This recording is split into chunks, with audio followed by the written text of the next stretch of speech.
What's up, vlog? We are back with another video.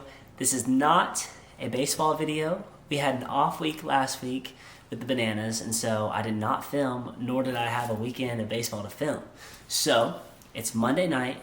It is 11 o'clock. This vlog is going to come out tomorrow at 7 p.m. And I was like, what can I do last minute that would still be meaningful and still be worth posting? And I was like, you know what? I'm going to go on Instagram. I'm going to post a little, hey, ask me some questions. I'm going to make a vlog about it. And so here we are, making a vlog about it. And I'm super pumped because I haven't done one of these since Donnie and Tanner and I were driving down to Tampa, our first weekend with the bananas, I think it was. So with that being said, let's get into some questions. I'm excited to answer these things and see what you guys have for me. Mauldin the hero! His second walk-off of the night! Bananas win 5-4! Okay, so first and foremost, before I start answering questions, I'm kind of in the middle of nowhere, Pennsylvania, in a little area called Tyler Hill. Jackson and I came here to hang out with some kids. It was super fun. And so they put us up in these little, kind of a little inn, like a little cottage looking thing. So my little YouTube vlog is going to be set up by these 2 lamps and this trash can upside down that my camera's on. Okay, so question number 1 from Kelly No 38. How many songs do you have going in the process that are unreleased? Well, Kelly, I just so happen to have a notes app on my phone that has tracks right now of songs that I haven't put out yet. Excuse me. And it just so happens I have 98 tracks on my notes app of songs that are unreleased. So my answer is 98 songs. That should be most of them, I'm pretty sure. Question number 2 from Delaney Flynn. How did you become a banana? Okay, so this is a long-winded question. I get it all the time. I tell a little story about this before I sing before our baseball games. But I'll try to make a long story short, and I'll say this. So in 2018, I was playing at Bethune-Cookman down in Florida. So when I was going to Bethune-Cookman, I was a middle infielder. I played, honestly, second, shortstop, and third.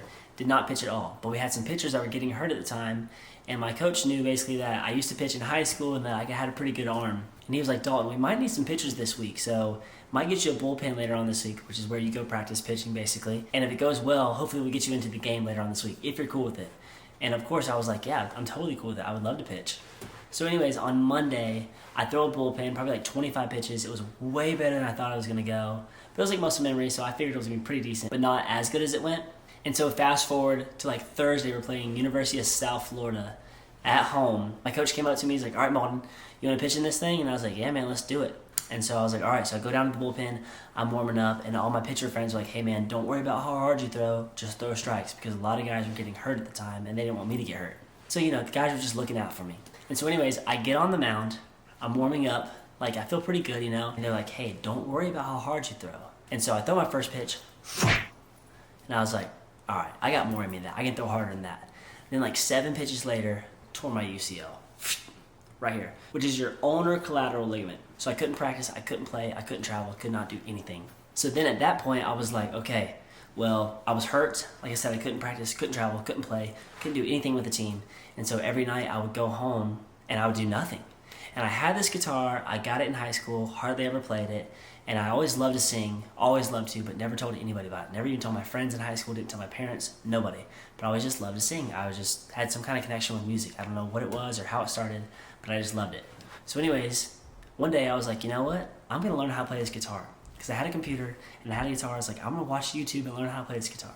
So I did, and I practiced every single night. I was in my bathroom. I practiced from 8 p.m. to 2 a.m. every night, watching YouTube videos, learning how to play songs, trying to figure out what kind of songs I liked, And then I got to the point where I finally felt comfortable enough, posting online. And so I was like, you know what? I'm going to post online every day and just see what happens. Because, like I said, I love to sing, but was terrified to sing in front of anybody. But I was like, I could post online and not have to sing in front of anybody. And so I did that. I posted a cover of Tequila by Dan and Shay.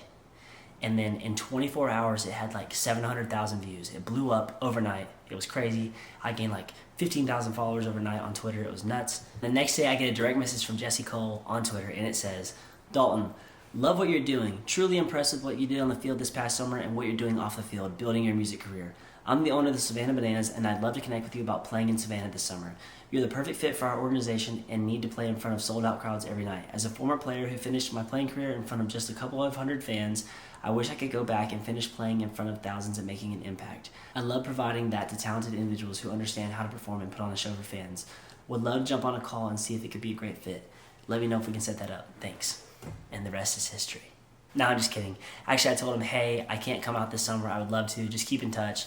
And then Jesse called me my senior year, 3 years later. It was like, hey, Dalton, we still got a spot for you this summer. We'd love for you to come down and try it out. I went down there, played 8 games in this thing called the Breakfast Bowl, which was the Savannah Bananas versus the Macon Bacon. And I told Jesse, I was like, hey, anytime you want me back, I'll be back here. You just let me know. And he invited me back every single year. And I'm in my 4th season now with the Savannah Bananas, and it's unreal. Question number 3, Jen Blackburn 311. Can we get an update on your vehicle? Jen, as much as this hurts me to say, my truck is totaled. Yeah, I was driving in Savannah. I was going to the baseball field, pulling up to Grayson Stadium. My AC in my truck did not work. It was raining, so I couldn't have my windows down. I had my windows up. My windows were like a little bit foggy, not enough to where it actually mattered, but I was driving like 5 miles an hour. I'm driving by our grass parking lot where there's oak trees and everything, and I'm pulling in, and I'm looking for a spot, and as I'm driving, I finally see one. I turn left, boom, hit a light pole. I hit the only light pole in our whole entire parking lot. And I think what happened was when I turned, I was looking at where I was turning. I turned, bam, hit it. And I think what happened was the pole lined up with this oak tree perfectly, and I never saw it. Hit the very center of my truck, and it totaled it. And here's a picture of what it looks like. Not very good, I know. So it got declared totaled, and I'm in the search for a new vehicle currently. Question number 4, Jordan Maz _27. How hard is it to juggle your music career and your baseball career? And that's a tough question because I always say baseball and music are my 2 favorite things in the entire world. And if I ever get the chance to do one of them for the rest of my life, I'll be so happy. If I could play baseball for the rest of my life, I'll be so happy. And if I could do music for the rest of my life, I'll be so happy. But right now, I'm in a spot where I get to do both of the things that I love full-time every day. And it's an absolute dream come true. So yes, it is hard to juggle because a lot of times when I'm in Savannah, I feel like I should be in Nashville making music, like in my downtime. And a lot of times when I'm in Nashville making music, I'm like, I need to be training down in Savannah for my off time that I have in Nashville, you know? And so I'm very, very pulled at both sides because I love them so much and I want to do both of them forever. So the way that I like to look at it is like, I try to stay within my feet and focus on where I'm at. And so what helps me to help get through this kind of struggle, you know, and help myself out in the long run is when I'm in Nashville in the off season, I make a song basically every day, Monday through Friday, a new song. And I'm making these songs to put out over this 10-month course of a baseball tour that I'm doing, you know? And so that whenever I am playing baseball, all I have to do is focus on baseball and promoting my music, not baseball and writing songs every single day. And that's what helps me. So when I'm playing baseball, I'm focusing on baseball, making content, promoting my songs, trying to market those. And then in the off season, I'm making a new song every day, Monday through Friday, trying to make these songs that are special to me and that are real to me that I can put out as we go on this baseball tour. And so I feel like that's like perfect balance of how that works out. And then, you know, while I'm in Nashville, still baseball training, and then while I'm in Savannah, still writing songs and still trying to get inspiration and ideas down for when I'm back in Nashville making music. All right, question number 5, JKane_16. If you weren't playing for the Bananas, what would be your dream job? I think now that I've been doing this YouTube and social media stuff, I really have fallen in love with making content. So I love making any kind of videos to like promote something or market something or making myself be creative and try to make up personal videos that are super fun. But I love everything about like content. I just love making content. It's so much fun. Like I feel like a lot of people and a lot of artists especially kind of look to it as like a hassle, like, oh, I don't want to make content, yada yada. But like I love doing it. So I'm never gonna have that problem where I don't want to make content for things. Like I just love doing it and I think it's so cool. And right now too, obviously like I have a really cool job and get to do a lot of cool stuff with my friends. And so I love filming this and capturing these things. So that's super fun. So all that to say, I would love to be a YouTuber for sure. That'd be like my dream job. But if I had to pick a job outside of the content world, I love the ocean. I love ocean animals. Like sharks are my favorite animals. I love to fish. I love animals in the water. And so I really think it'd be cool like to be a marine biologist. I wanted to be that in like 7th, 8th, and 9th grade. They kind of gave that up when I started like getting more serious with baseball and like exercise science and working out and things like that. But I think that'd still be a really cool job to do. I would love that. Or at least somehow get into like the study of marine life, things like that. Or somehow be an advocate for saving marine life. I think that'd be really cool. Okay, question number 6. Caitlin Dara 18. I hope I did not say that wrong. So if I did, sorry, Caitlin. How did you get started with your music career? Any artist that influenced your music? Yes. So I would literally say that I got started with my music career by posting covers online. I started posting covers on Twitter in 2018, and then later on, probably 5 months later, I put my first song out, Nights Without You, and it's performed really well. It charted like top 90 in the world on all genres and top 20 in the world in country. And that was a big surprise for me because this is my first song ever, and I was like, I don't even know how it's gonna go. But I remember I was living in Wyoming. My friend Brady Van Hook, who was my roommate at Bethune-Cookman when I got hurt, actually, he was with me, and we were eating at Old Chicago because we just ate there after every game. They had like half-price apps. And the song was coming out at midnight on Eastern time, so whatever it was in Wyoming, like 9 o'clock or 10 o'clock. And the song drops, and it just goes absolutely crazy. It's charting on iTunes immediately, and I'm like, what's going on? How's this happening? And I was just freaking out watching it climb the charts. And so that was a really cool experience for me. And that's what got me to go to Nashville, kind of a whole long other story. But all that to say, it's I built this following on social media, posting covers on Instagram, posting covers on Twitter, and like trying to cross-pollinate and get people to follow me on Instagram if they weren't following, or get me on Twitter, you know, and trying to post these things and grow more followers. And as that was going on, I was slowly building a following. People were reaching out and like, hey, when are you gonna put music out? And I'm like, I don't even know how to write a song. And so then I was like, you know, I have to figure out how to write songs. And then I have to find out who can help me make music, because I don't know how to make music. I just love playing songs and playing baseball. And I had one friend named Chase Foraker who was living in Jacksonville while I was living in Daytona, like an hour away. And I messaged him. I was like, hey, dude, can we write a song together? And like, can we make a song? And so that was my first start of that. But we made a song called Daydreaming. Here's actually what it sounded like. This is my first song I ever made. We can skip town for a little while. Find your favorite song on the radio dial. Roll the windows down, let the sun keep shining. Only me and you, so we can keep. And so that song's never going to come out, but it was really cool to make that song. And I was showing all my friends on my baseball team, and they all liked it. And I was like, maybe I can actually do this. So they put my first song out probably 4 or 5 months after that. But every night when I was sitting in my bathroom trying to learn how to play songs and try to get better at singing, I would say my biggest influence on music at the time was Corey Harper, Noah Kahan, and Kevin Garrett. And this was in 2018. And I just really, I don't know, I really clicked with their music, and I just loved like the way they got the message across and their songwriting. And so I was trying to figure out how they wrote songs and see how they made things make sense. And I also tried to write songs that made me actually like feel a certain way, or you know, songs that like went like below the surface level. Like they didn't just sit on the surface, they like went deeper than that. And I think like those 3 artists really helped me a ton, because I was listening to their music and they just really made me feel something. And so those artists were really special to me at the time, and still are. Corey Harper is still one of my favorite artists ever. Noah Kahan has completely blown up since then, and I'm not too sure what Kevin Garrett is up to these days. But I'm gonna go check out his music after this, see what's going on with him. Okay, question number 7. Jatia Mitchell. I hope I said that right. Jatia Mitchell. How long have you been a Christian? It's so encouraging to see y'all share your faith. When I was in 6th grade, I had a friend named Josh Ryder, and he told me, he's like, hey, I go to this youth group after school on Wednesdays if you want to go. I told him I would do it. I've never been to a youth group, never been a part of that. I went to like Vacation Bible School when I was younger, grew up going to like a Baptist church when I was younger, but didn't really know God. Like I just went, I was baptized when I was probably 1, and I knew that God was real. I loved God, I prayed all the time, but I didn't really actually have a real relationship that I felt was like real, like it is now. And so anyways, one day it worked out. I was in 6th grade, I rode with Josh Ryder to church, and it was super awesome. Like that, I think that's what really got me into music as well, because I remember the first night that I went, I was like so moved by worship music, because I really hadn't heard like modern worship music at the time. I knew like old hymns and stuff like that when I was like younger, but it was the first time I went to the youth group, and I remember listening to music and like just feeling so moved, and I didn't know what it was, and I didn't know what the feeling was. I felt so happy and so refreshed after I left. And then the pastor, his name is Brother John, who I ended up becoming really close with his family.